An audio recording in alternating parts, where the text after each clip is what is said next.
Attacks on nuclear sites in the Islamic Republic of Iran have caused a sharp degradation in nuclear safety and security in Iran.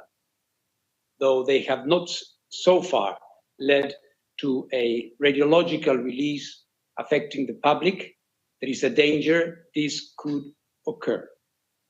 The IAEA has been monitoring closely the situation at Iran's nuclear sites since Israel began its attacks a week ago.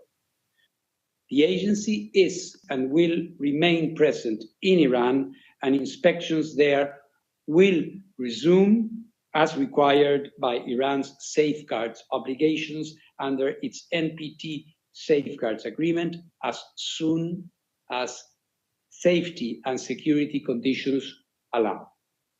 Therefore, it is of paramount importance that the agency's inspectors are allowed to verify that all relevant materials, especially those enriched to 60%, are accounted for.